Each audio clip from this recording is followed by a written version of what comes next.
Good afternoon, Dwayne here, Dry Creek Wrangler School. It's evening now. It's later. It's about, it's 6:30. And we're in the tack shed. I actually got Momma in here with me today, videoing, and got the fire going, got the coffee, and wanna talk to you this evening about kind of not a real pleasant, kind of a sobering subject, but it's it's necessary. For those who've been with me for a while, you know that I put this stuff out to help people. I mean, that's my heart from the very beginning.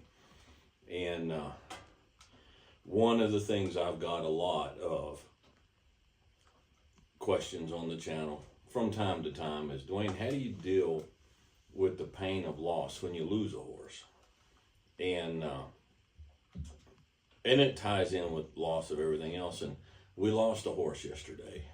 And we have a small herd, and the horses are all kind of family. So when you lose one, it hits you, and we've lost, I've lost horses before. But we lost Ray yesterday. She's been on a lot of last year's videos, that nice old bay mare that I had purchased for myself out of Tacoma, and spent a lot of time training on her.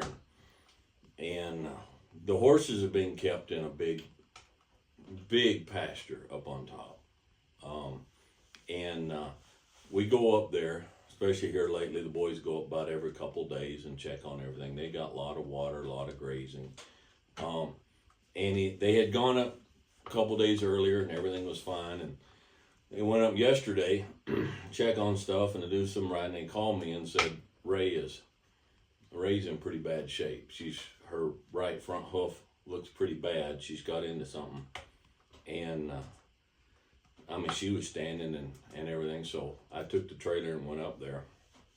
And when I saw her, I knew that it didn't look good. I don't really know what happened. There's some old farm equipment on this. It's like 1,000 acres, okay? So they're not but horses are inquisitive, and some horses more so than others. And she got into something and pretty much severed her right hoof. It wasn't just like wire cut. It wasn't, it looked pretty bad to me. So I called my vet, and he said, yeah, bring her right in. She went right in the trailer. She was on 3 legs, but she went right in the trailer. So I hauled her to town, and he was waiting for me. And I opened that back gate, and I didn't even get her out. And he said, Dwayne, there's absolutely nothing I can do. That everything from basically from the pastern, from the fetlock, the whole hoof, everything was just barely there, barely hanging on. And so she was 6 years old. And, my original thought when I first saw her is maybe it's not as bad as it looks. She's obviously not going to be a sound horse to do a lot of work and stuff. But if we can get her healed up enough where she's not spend the rest of her life in pain, she'll make beautiful babies, and, and she'll be a family fixture around here. But it was so bad that I'm not going to have her go through that. There wasn't any saving her, so we put her down there. How do you deal with something like that? Well, let's understand that everybody's different. Okay. Everybody is different.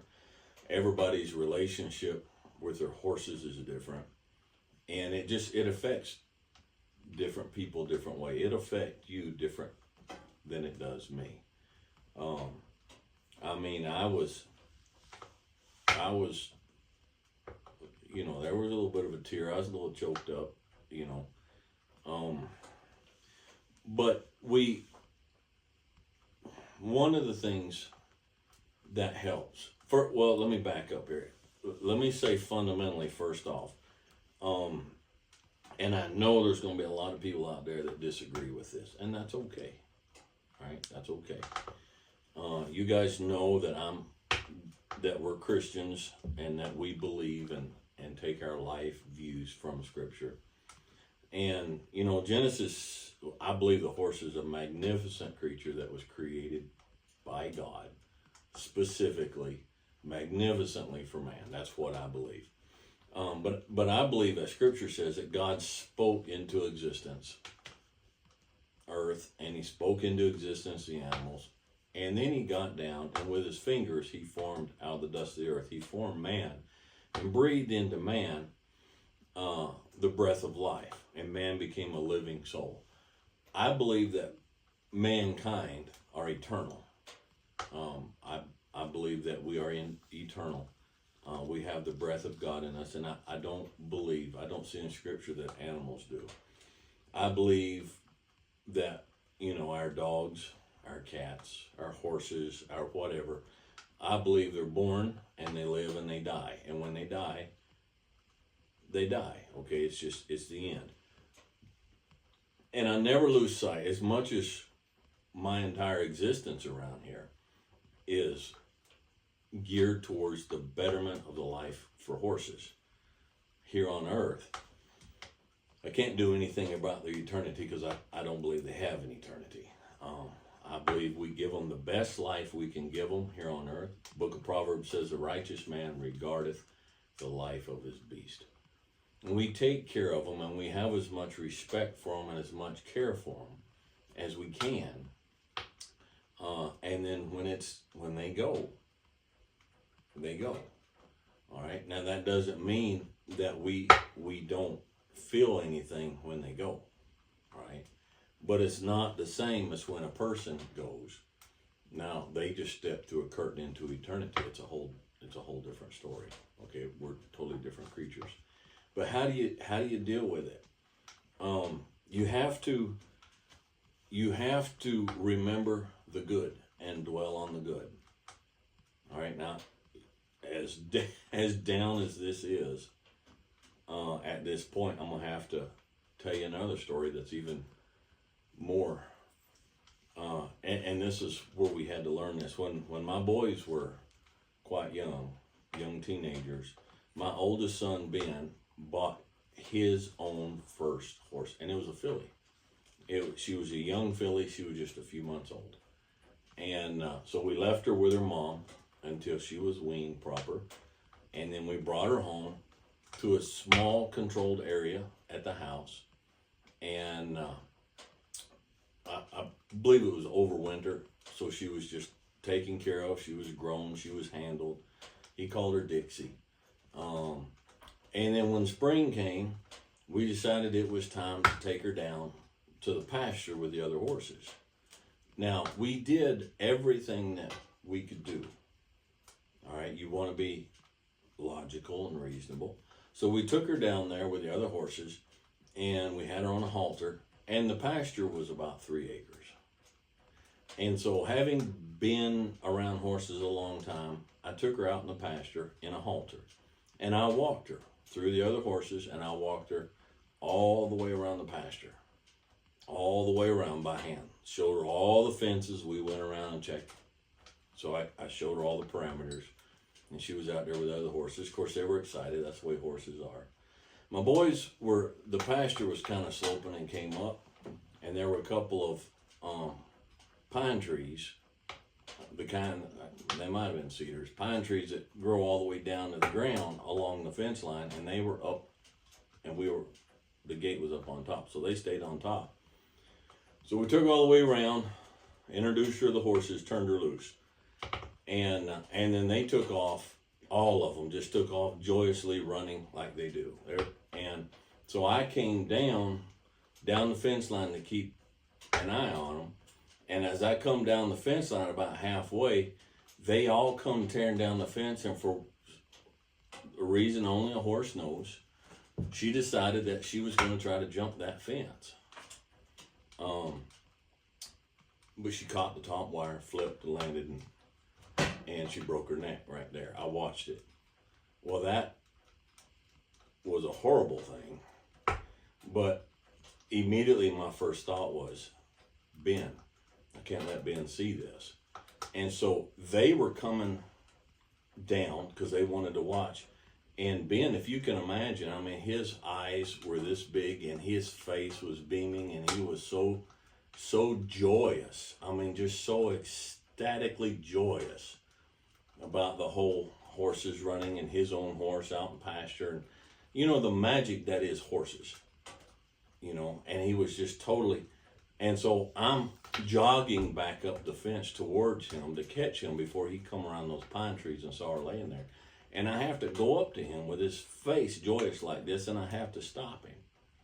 And in that instance of all things, I have to break it to him what just happened. I don't even have the words.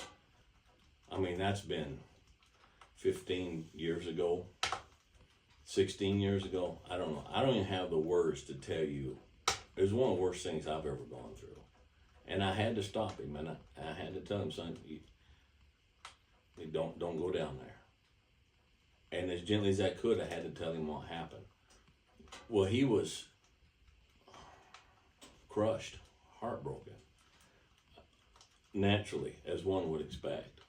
And as a father, it is my weight, it is my responsibility to get him through this as best I can and to help him in this horrible time.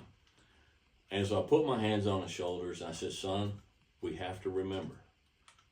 This isn't going to make it any easier, but we have to remember.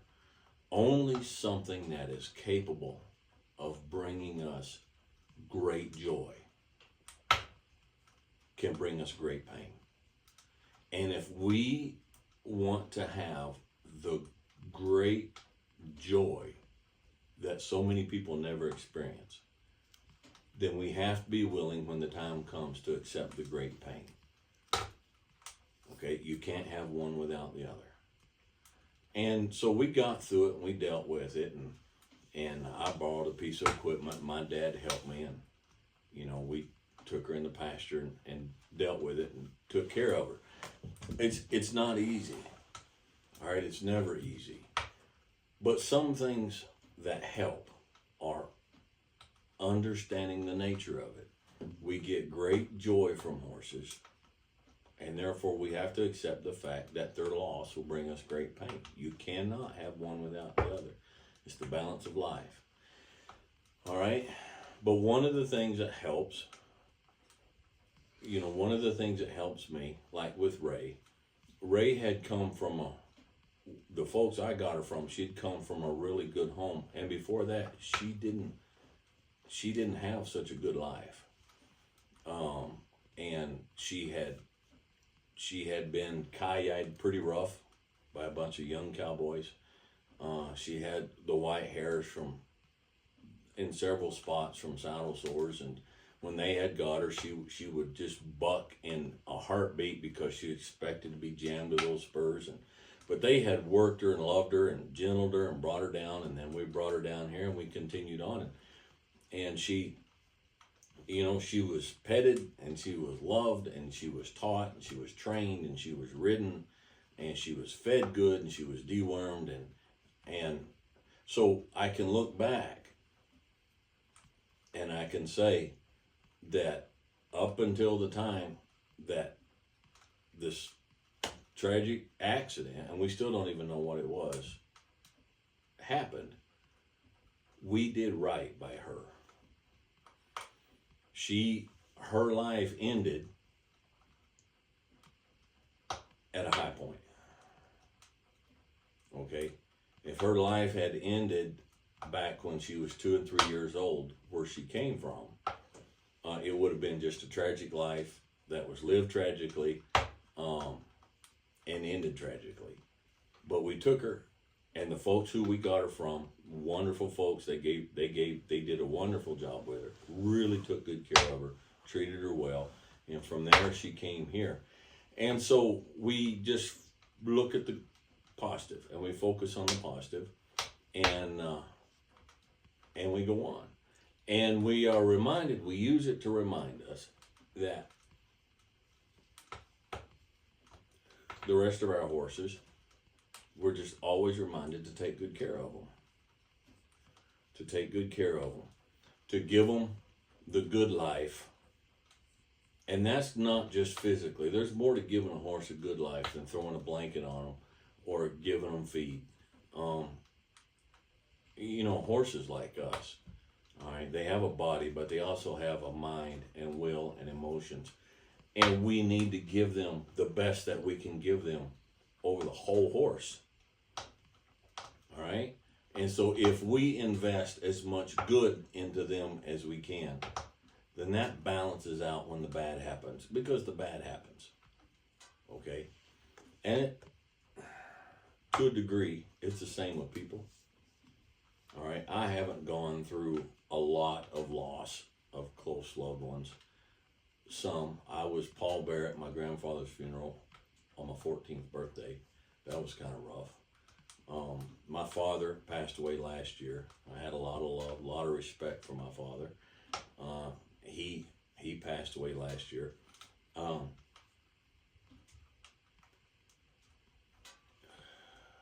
But they were both good men, and they both had excellent reputations.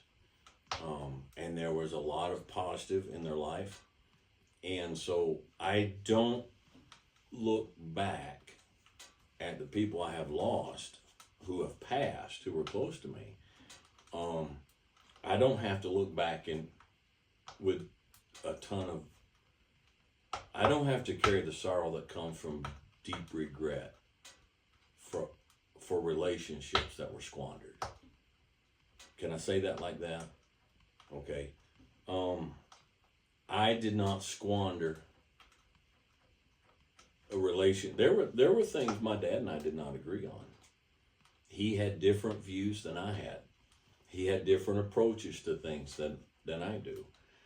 There were things, directions, paths I have taken in life that they were not the path that he wished I had taken.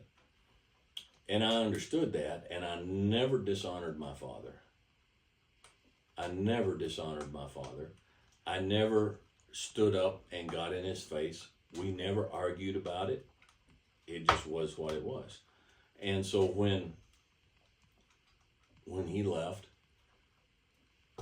there was not a burden of regrets of relationships squandered. And with Ray, I can look back at Ray. I only had her for a year, but it was a good year.